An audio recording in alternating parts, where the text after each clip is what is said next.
mbokki Sénégal asalaamualeykum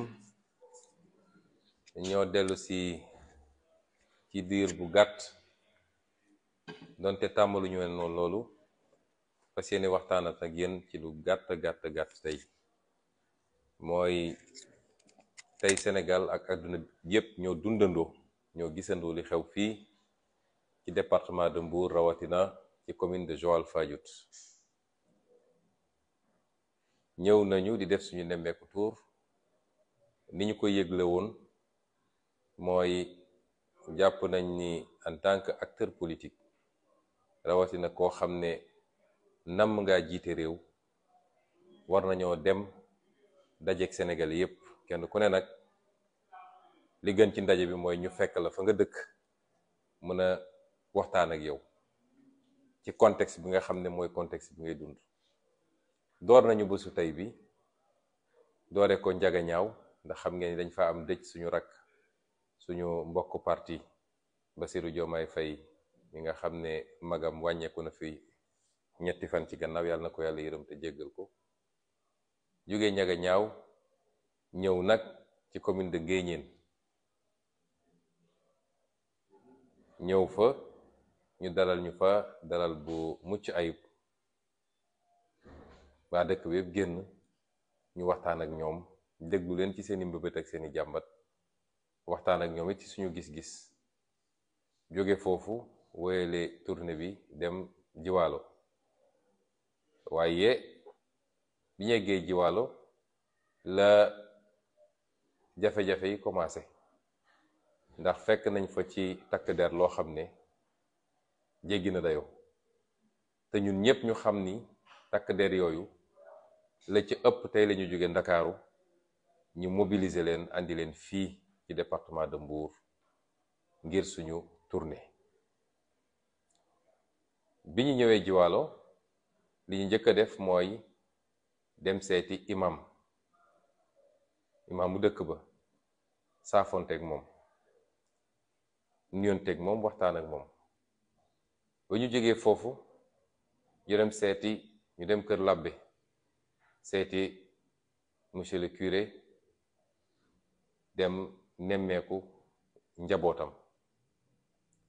waaye bi ñu nekkee ci biir salon wu monsieur le curé ca lañu capitaine de gendarmerie bi ak ki toftalu ci moom ñëw fekk ñu ci biir salon ne ñu daf ñoo soxla. ma ne ko capitaine, génnal nga dem xaar ci biti ndax li ngay def du teggin ci république bi ñu nekk. te yow biir na la ni bari na kër kilifa diina goo xam ne su doon foofu laa nekk sa fit mayu la nga ñëw fekk ma ci biir salon naan dag maa soxla. donc boo ma soxlee demal nga taxaw ci biti ba ma pare li may def, bu ma génnee dinaa wax ak yow. bi ñu paree génn wéet ak moom, mu ne moom dafa am réquisition préfet moo xam ne dañ ko ne man awma sañ-sañ ci li may def. ñu ne ko war ñu réquisition bi. comme dama ànd ak maître Tall te muy avocat te bokk ci département bi, ñu laaj ko réquisition bi, mu génne réquisition bi won ñu. préfet bind ci ni lim leen sant mooy nañu doxal ordre, nañ ko rétablir, mooy nañu fexe ba am maintien de l'ordre d'abord, mooy fexe ba ñu fexe ba dal am. su loolu amul it nañ ko rétablir l'ordre, mooy su dee dem na ba dal amul nañu delloo ci dal gi. ne leen nag loolu mu leen sant mu ngi daw bis ni ki tey nga xam ne moom laa commencé sama tournée bi ba keroog ma koy jeexal incha allah muy le 23. ma ne ko capitaine, man lii gisuma lu ko fi jar ndax man gisuma lu fi perturber ordre bi ma ñëwee dëggu ci dëkk bi ba léegi imam laa seeti, jóge ci imam ñëw seeti monsieur le curé. te su ma jógee fii ñu toogal fii xalif général des mourides lay seeti. bu ma jógee foofu am na ay mbokk yu nekk fi ma seeti leen. bu ma ci paree dinaa dem fële ca quai de pêche bi ci port ba man gis ma lu fi andi perturbation. mu ne ma waaw attroupement dafa am fii ci buntu jàngu bi. ma ne ko su attroupement mi man daanaka kenn dégguma ma woo kenn ne ko génnal.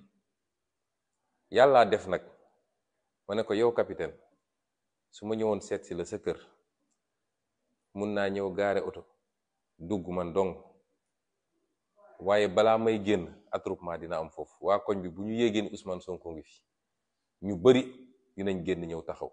loolu nag yàllaa ko def, mënuma ci dara. yàllaa ko def, dama ko koy sante ndax du sama mérite. man soxlawuma organiser ay film ak ay théâtre ci VDN bi di génne ay nit taxaw pour ñu waxal ma. yàllaa ma may loolu. su ma génnoon taxaw fii léegi ci buntu kër gi koñ bi fees del, dama koy sante yàlla. waaye man woowuma kenn ne ko génnal. ma ne ko démb bi may def sama live Dakar dégg nga bi may wax ak nit ñi nee naa leen ñëw ma meeting, ñëw ma campagne électorale, defuma karawaan. waaye nag su ma duggee ci dëkk, waa dëkk ba yépp daje ci pénc bi ne dañ may teeru, loolu moom gannaaw yàlla kenn mënu ci dara. ñu génnee ci noonu jóge ci curé bi di dem ci balaa ñuy dem d'ailleurs ci ñi toogal foofu communauté mouride, ñi ngi doon jàdd pour seeti dégg nga maam quartier traditionnel Joal bi. ñoom ñoo ne woon dañu ñëw seet si leen ci fi nga xam ne mooy fi ñuy daje def grand place. yooyu sax yu ci bëri gis ngeen ko ci live bi.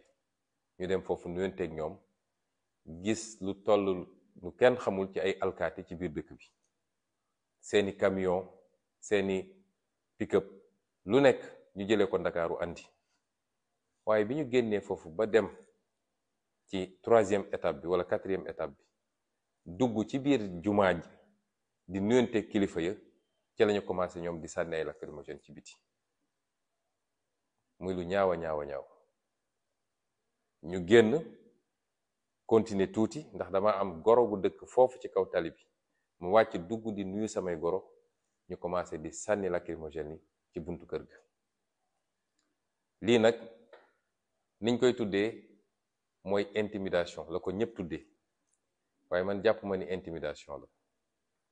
li ma jàpp mooy ki leen yebal ñoom ñëpp muy président Macky Sall tiit na tiitaange goo xam ne, jaaxle na jaaxle goo xam ne, ñàkk naa gëm yàlla ñàkk gëm goo xam ne, parce que lu jeex jeex na. loolu yàlla bi ko yàlla tuddee ni moom la, yàlla da ko yombalal yépp. waaye bu yàlla tuddee ni jeex na, màndarga yi day feeñ ne fang. waaye moom ñàkk gëm di yàlla gi mu ñàkk gëm yàlla moo tax mu jàpp ni war naa mën a forcer mbir yi, ba jàpp na ni Ousmane Sonko warul yëngatu ci réew mi. seen stratégie ñoom mooy fexe ba kuy politique rek na nga toog Ndakaaru, bés bu ne ñu dugal la ci ay débat yu ñàkk fulla yu amul solo, ñu jël ko amplifier ko par voie médiatique. ñu bàyyi li nga xam ne mooy fulla Sénégal nekk ci débat yoo xam ne am diw andil diw, diw wax na lii, diw for na lale, diw saaga na kii.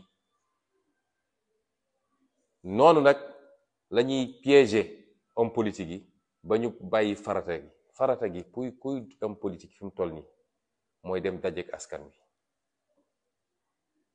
rawatina nag ñun ñi nga xam ne bir nañu boo ubbee xolu Sénégalais yi ñoo ngi ci biir.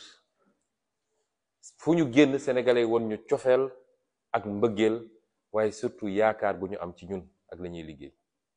moo tax piège boobu, bulle boobu nga xam ne dañ koy alimenter jaarale ko ci waxu média réseaux sociaux, ñun dañ ko yëkkati teg ko fële dellu si ci réalité bi. te réalité bi mooy fee ñu jóge ci àll ba fekk fa Sénégalais yi saafonteeg ñoom, ñu wax ñu seeni jafe-jafe ci suuf suñuy jaay, seeni jafe-jafe ci ñàkk liggéey, seeni jafe-jafe ci seeni pajukaay, seeni école, seeni jafe-jafe ci seen seen récolte yi nga xam ne jaaxle nañ ndax dañ ko mën a jaay am déet. loolu mooy réalité Sénégal. te ci réalité boobu la ñu fas yéene nekk fukki weer yi di ñëw. may wax nag Macky Sall pour mu dégg ko bu baax, ndax man du ma wax ak ministre am ab suq la rek bu ñuy yónni, du ma wax ak préfet dañ koo def loo rek mu def, du ma wax ak ñii nga xam ne ndeysaan ñoo ci gën a sonn alkaat yi, ndax li ma gis tey ci gendarme fii ci Joal te li ci ëpp jóge Ndakaaru, bi ñuy dugg Mbuur li ma gis tey ci GMI ñu rangale seeni camion te li ci ëpp jóge Ndakaaru, ñu leen di sonnal di leen fananloo ci mbedd mi. waaye baax na ci tournée ndax gëm naa ni nag maa ngi doog a am kaaraange, ndax lii ma gis nii président de la république sax duñ ko jalonel noonu buy génn. waaye may wax ki leen yebal ñoom ñëpp muy Macky Sall, ma fàttali ko ni bi ñu dooree jàkkaarloo moom ak man ba tey xam na ni su amee ku ragal moroom moom moo ma ragal. moom Macky Sall xam na ni lu toll ni tarfata ayn ci ragal lu jëm ci moom man awma ko. bu doon dese na sago ak xel dina xool neneen nu muy doxale. moom moo yor nguur, yor l'armée, yor police, yor gendarmerie, yor justice, te su tëddee ku ko yeewoon 3 heures du matin ko Ousmane Sonko mu yuux àll bi yépp. waaye awma lu toll ni tarfata ayn ci ragal ko malgré li mu yor yépp. ma koy gaaral nag di ko garantir ni ko bu soobee yàlla nemmeeku tuur bii ñu door niñ ko commencé lañ koy wéyalee ñu mu gën a calmer. bu ñu xëyee ëllëg dañuy continuer dem fi ñu war a dem, muy Malicounda muy beneen dëkk dinañu continuer suñu nemmeeku tuur ndax ñun kenn mënuñoo intimider. bu dee nag nii lañ ko bëgg a doxalee lañu andi ci armée gendarmerie boobu andi ko ci police andi ko ci renseignements généraux, loolu lépp nañu topp fu ñu dem rek. waaye du tee nii ma ko commencé bu soobee kii bind dinañ ko yeggalee noonu. may wax ak nag patriote yépp na seen xel dal, na seen xel dal, nañu continuer la ñuy liggéey. ñoom nañu jël seen responsabilité ci provocation yi ñuy def te àdduna yëpp gis ko. lu ci am rek ñëpp dinañ ko gis. may dellu nag di waxtaan ak sénégalais yépp, kilifa yi, citoyen ordinaire ak ku munti doon. tooñ baa ngi bëgg a ëpp de te ñëpp a ngi koy gis. ci la ñuy xëy ci la ñuy gont. moom Macky Sall am na sañ-sañ saa yu ko neexee mu taal otoom dem fu ko neex ci réew mi dajale nit ñi jox leen xaalis pour ñu yooxu turam. waaye ñun amuñu sañ-sañ génn ci réew mi dem dajeek sénégalais yi soxlawuñu leen jox xaalis te fu ñu dem par yàllaa ko defee noonu sénégalais yëpp génn ñu saafoonteeg ñoom wax ak ñoom. loolu du am de. dinañu continuer suñu tournée incha allah nii ñu ko doxalee. moom gendarmerie ki ko jiite fii nee na man amuma droit am convoi. waaw kan moo mën a gis Ousmane Sonko fii mu toll ci réew mi ne mu ngi génn moom dong di dawal otoom wala moom ak chauffeur am ne ma ngay dem tournée. dëkk bi bis bu ne convoi am fi, moo xam sëy bu ñuy takk, moo xam ñuy dem sport, moo xam leneen ak leneen. moom moomu bis bu ne mu def convoi. waxuma convoi politique nag, waxuma convoi boo xam ne état wee ko tax a jóg, waaye convoi politique bis bu ne mu def ko. ay ñoñam bis bu ne ñu def convoi. dinañ def convoi. ma ànd ak ñi ma war a ànd ak yépp ñu def suñuy oto, sama sécurité mat sëkk, sama communication nekk ci, ñu dem nemmeeku ñi ñu war a nemmeeku. lii nag lañu bëggoon waxtaan tuuti ak Sénégalais yi te gën a dalal xelu ñi nga xam ne am nañu jeexi jaaxa. àdduna dafa am fu muy toll. ku nangu nooteel ak jaay doole luñ la tegati dagan na. dañoo nekk ci réew bu tudd Sénégal am ay charte. moom mii di wax tey diggante 2009 ak 2011 dafa wër Sénégal yépp président Ablaye Wade musu koo tere ne ko doo dem doo dugg dëkk sàngam te musul dem moom dong da doon ànd ak ay ñoñam ñu dem. kon suñu nangoo tey mu imposer ñu lii bu yóbboo ñu arrêté li ñuy liggéey. li yëngu nag li ko yëngala ko ëpp doole mooy tiitaange bi nekk ci ñoom jamono ji. élection yi ñu génn ñëpp gis nañu réewu taax yépp wala dëkku taax yépp dañ koo ñàkk. boo gisee bi ma ñëwee Mbour dama ne man Mbour commune taxumaa jóg waaye dëkkaan yi ci biir ñoo ma tax a jóg ndax Mbour commune ñoo ko gañe woon ci élection bi passé donte ñoom ñoo gañe département yi fu ñu gañe département rek ñun ñoo gañe commune ba moo tax man dëkkaan yooyu moo ma intéressé te kenn mënu maa tere dem ci dëkkaan yooyu. kon mbokki Sénégal dañoo bëgg ku am kàddu war a mën a wax ak Macky Sall ne ko li mu nekkee du dëgg na waxtaan ak moom ndax moom mooy taal fitna ci réew mi mu fi nekkee ba léegi fitna la tegu. ku am kàddu mën ko koo wax na téye loxoom ndax xale yi ma gis nii ragaluñu ko de su génne woon 1 million de alkaati fii xale yi ragaluñu leen. sànni nañ tey seen lacrymogène benn xale bougéwul fi mu taxaw. loolu nag bu yàggee ci fitna lay jur ci dëkk bi. kenn mënuma imposer ma dem toog Ndakaaru naan maa ngi xaar 2024 damay def samay tournée. citoyen la am naa droit circuler fépp ci Sénégal. kon nañu waxante dëgg su coow amee nañu seet kan moo tooñ ñu jàpp ci loxoom ne ko tegal ci suuf ndax li ngay def baaxul ci réew mi. bu ko mënul nag ñun ñépp nag du question par parloo de ñun ñépp ñoo war a ànd mànkoo jàkkaarloog moom ndax lii su wéyee nag lañu amoon ci démocratie Sénégal te li muy wund mooy liberté bi sénégalais bu nekk am dem ak dikk dem nemmeeku ku la neex loolu la Macky Sall bëgg dakkal ci réew mi. ndax dinañ ko nangu ndax di ngeen ko nangu loolu mooy la seule question. man nag en ce qui me concerne xalaatuma koo nangu moo tax ma ne leen bu soobee yàlla ëllëg dinañu wéyal nemmeeku tuur bi te bu dee Macky Sall mën na dëgg 46 départements yi 553 communes yi na waajal ay camion mag ay dragon mag ay pick-up mag fu ma dem nañ ci topp rek ba ñu xam fu muy mujje. ñu ngi leen di gërëm di leen sant. Asalaamaaleykum.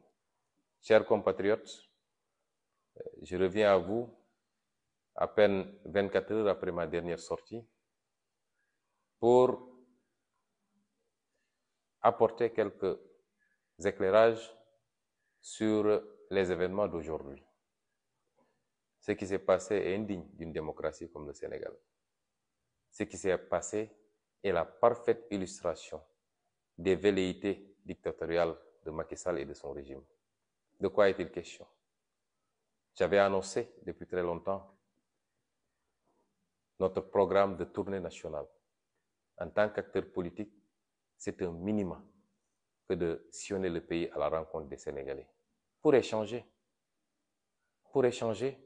recueillir leurs doléances, vivre avec eux leurs problèmes, mais également pour partager avec eux les solutions que nous proposons pour amener le Sénégal à un autre niveau.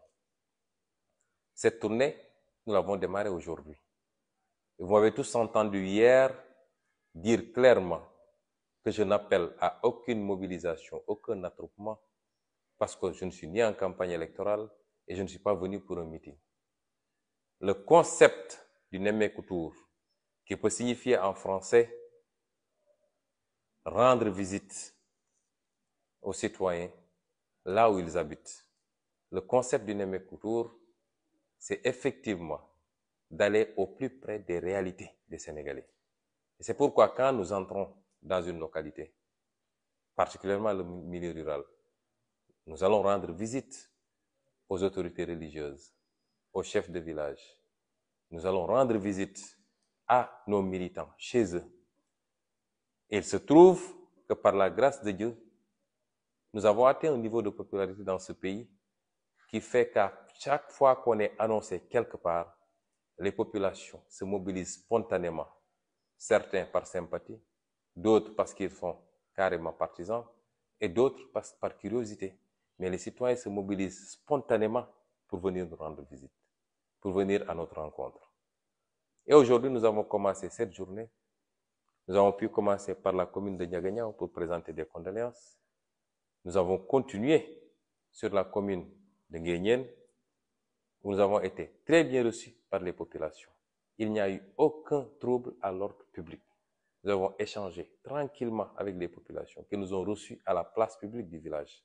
Le chef de village était là, les deux chefs de village, l'imam était là, les dignitaires et notables étaient là, les femmes étaient là, les jeunes étaient là. Nous les avons écoutés et nous leur avons parlé. Nous sommes sortis de cette première étape pour passer dans un autre village à côté, où nous avons rendu visite à l'imam Ratib et à quelques-uns de ses collaborateurs avant de nous acheminer vers Joal. Et c'est là où les problèmes ont commencé. À Joal, nous sommes d'abord allés rendre visite à l'imam. Ensuite, nous sommes allés rendre visite au curé avant de continuer pour rendre visite à la communauté traditionnelle de Joal et enfin aux représentants du Khalife général des Mourides qui est une autorité qui prie énormément pour nous et d'une autorité publique. Chez l'imam, évidemment, tout le quartier ayant été informé de notre passage est sorti pour nous attendre devant la maison de l'imam. À la sortie, on les a salués et on a continué directement chez le curé. Et le capitaine de gendarmerie et son adjoint sont venus nous trouver dans le salon même du curé. Ce que je considère comme un sacrilège. Parce qu'il y a des us dans ce pays. Et il faut qu'on respecte un certain nombre de paramètres. Pour dire qu'il avait besoin de me parler parce qu'il a reçu une réquisition du préfet du département. Je lui ai demandé poliment d'évacuer la salle et de nous laisser terminer parce que j'aurais été chez certaines autres autorités religieuses de ce pays, ils n'auraient jamais eu le courage de venir nous trouver à l'intérieur pour faire ce qu'ils ont fait aujourd'hui.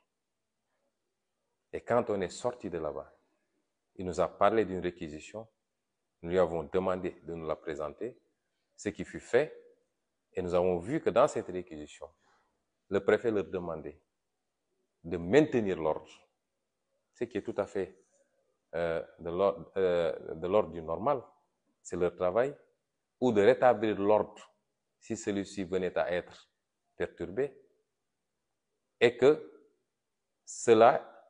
cette injonction valait de la date d'aujourd'hui où nous démarrons notre tournée jusqu'à la fin de cette tournée dans le département, c'est-à-dire le 25. Je me suis adressé à ce capitaine pour lui dire qu'ils étaient en train de créer des problèmes là où il n'y en avait pas. Que depuis que je suis entré dans le département, il n'y a jamais eu trouble à l'ordre public. Et que c'est leurs agissements qui risquaient de créer justement ces troubles à l'ordre public. Et qu'ils ne peuvent pas venir me trouver chez une autorité religieuse à l'intérieur de son salon pour me parler de troubles à l'ordre public. Et nous sommes sortis de là-bas pour nous acheminer vers l'étape suivante. Et c'est là-bas qu'ils ont commencé à tirer des grenades lacrymogènes contre les jeunes badauds qui étaient sortis spontanément parce qu'ils ont appris que j'étais de passage. C'est indigne d'une république, ces comportements. Notre gendarmerie nationale doit être redéployée à autre chose qu'à ses basses besognes. Et je peux vous assurer que j'ai même pitié de ces gendarmes qui sont des citoyens comme nous, ont leur ressenti. Ils savent très bien que ce qu'on leur fait faire, s'ils avaient le choix, ils n'auraient jamais fait. Et c'est dommage, et c'est à l'image de celui qui est à la tête de cette gendarmerie nationale aujourd'hui. C'est dommage parce que c'est la gendarmerie aujourd'hui qui trouble l'ordre public au lieu de le maintenir. C'est dommage parce que, à force de se comporter comme ça, ils ont fini par créer une situation de défiance systématique vis-à-vis des forces de l'ordre. Parce que durant tout le temps qu'ils sont livrés à ces tirs de grenades lacrymogènes, ce qui était frappant, c'est qu'aucun jeune n'a bougé de là où il était. Et c'est une autre république que nous voudrions que cette image d'une gendarmerie désacralisée pour faire des tâches politiques, voire politiciennes. Mais ce que je voudrais dire à M. Macky Sall, parce que je ne m'adresserai pas à tout le reste de la chaîne, ils ne sont pas mes alter ego, ni mes interlocuteurs, c'est qu'il perd son temps. Depuis 7 ans qu'on se fait face, s'il n'a pas encore compris qu'il ne m'inspire aucune peur, quand je le vois agir ou parler, c'est un tout autre sentiment qui m'anime que la peur. De lui et de moi, s'il y a quelqu'un qui éprouve ce sentiment de peur vis-à-vis de l'autre, tous les Sénégalais savent que c'est Macky Sall. Caché derrière sa gendarmerie, caché derrière sa police, caché derrière sa justice, caché derrière ses renseignements généraux, caché derrière ses partenaires étrangers qui lui donnent tout ce qu'il veut en termes de moyens de répression. Mais malgré tout, il est passé même de la paranoïa à la schizophrénie. Parce que ces comportements sont des comportements schizophrènes. Et je voudrais demander à tous ceux qui, dans ce pays, sont épris de justice, mais surtout de paix, tous ceux qui tiennent à la stabilité de ce pays, je voudrais leur demander, en tout cas à tous ceux qui peuvent avoir la possibilité de lui parler, de le ramener à la raison. Parce que ce pays ne sera jamais transformé en une dictature. Les Sénégalais se sont beaucoup battus pour avoir ce niveau de démocratie que nous envie tout le monde. Et ce ne sera pas avec Macky Sall qu'on tombera dans une ère de dictature. La Constitution garantit un certain nombre de libertés, parmi lesquelles la liberté d'aller et de venir, la liberté de réunion et la liberté d'association. Macky Sall n'est pas au-dessus de la Constitution. Lui, il peut se permettre d'organiser ses balades quand il veut, des simulacres de balades, des mises en scène dignes du Grand Théâtre ou de Sorano. Mais nous n'avons pas le droit d'organiser nos sorties. Et si c'est un crime aujourd'hui d'être populaire, nous sommes d'accord d'être pénalisés. Nous n'avons pas besoin d'appeler les Sénégalais pour qu'ils sortent. Par la grâce de Dieu, nous avons atteint ce niveau. Je le dis sans pédanterie, je le dis avec toute l'humilité qu'il faut, mais c'est ça la réalité aujourd'hui au Sénégal. Et je continuerai avec tout mon staff, parce que la gendarmerie nous dit que nous n'avons pas le droit d'avoir un convoi. Au nom de quoi? Je ferai une tournée nationale dans une seule voiture, moi seul Ousmane Sonko, ou moi et mon chauffeur et un garde du corps. Jamais. Je rappellerai aux Sénégalais et au monde entier que de 2009 à 2012, Macky Sall a fait le tour du Sénégal. Lui-même, il s'en vante en disant qu'il a fait plus de 4000 villages ou je ne sais pas quel autre chiffre. Il a fait le tour du Sénégal. Ce que je suis en train de faire. Abdoulaye Wade ne lui a jamais interdit de faire ces tournées-là. De 2009 à 2012. Et aujourd'hui, il veut nous interdire à nous de faire ces tournées. Au nom de quoi? En réalité, cette schizophrénie cache mal une réalité. C'est que dans leur stratégie, ils ont toujours voulu cantonner l'opposition à Dakar, créant tous les jours un nouveau sujet de débat futile, amplifié par les médias et les réseaux sociaux. Des débats qui relèvent plus du fait divers que de la réalité du vécu des Sénégalais. Et c'était ça leur stratégie. Parce qu'ils savent très bien qu'ils ont perdu ce pays, qu'ils ont perdu l'estime des Sénégalais, et que nous, de l'opposition, qui avons gagné cette estime, il ne nous reste qu'à aller à la rencontre des Sénégalais pour parachever le travail. Et c'est ça qui leur fait cette peur bleue, qui les amène à se comporter de cette manière-là. Lui, il a annoncé ces tournées économiques, qui ne sont que des tournées politiques déguisées. Et moi, je n'ai pas le droit de faire des tournées. L'injustice a atteint un niveau extrêmement grave dans ce pays. Les gens ont l'habitude de regarder faire, et dès qu'on réagit, ils essaient de nous coller l'étiquette de violence. S'il y a des non-violents dans ce pays, c'est nous. Nous sommes toujours attaqués. Nous sommes tués. Nous sommes emprisonnés. Nous sommes empêchés de circuler. Aux yeux et aux yeux de tout le monde. Et il suffit qu'on réagisse une seule fois pour qu'on dise qu'on est violent. Et je voudrais rassurer les Sénégalais enfin que nous allons tranquillement continuer cette tournée. Demain, s'il plaît à Dieu. Ce qu'ils ont déversé ici à Mbour en termes de gendarmes et de GMI, je crois que s'il arrivait quelque chose à Dakar, ils n'auraient pas suffisamment de troupes pour réagir. Mais ça ne passe pas parce qu'ils ne peuvent pas nous intimider. Demain, nous allons continuer tranquillement notre tournée dans les communes qui sont prévues. Nguyen, Panguyen, Malikunda et autres. Certainement, peut-être les communes du sud du département. Et nous la tiendrons comme nous l'avons démarré aujourd'hui. S'ils peuvent nous suivre avec ces pelotons de gendarmes, de GMI, tous ces camions, ces pick-up, tant mieux, ils n'ont qu'à nous suivre. Mais rien ni personne ne pourra nous empêcher, chez le Prêtre Dieu, de continuer cette tournée sur l'ensemble du territoire national. Le Nemmekou Tour continue de plus belle. Sénégalais et Sénégalaises, je vous remercie et vous souhaite une bonne soirée. Merci.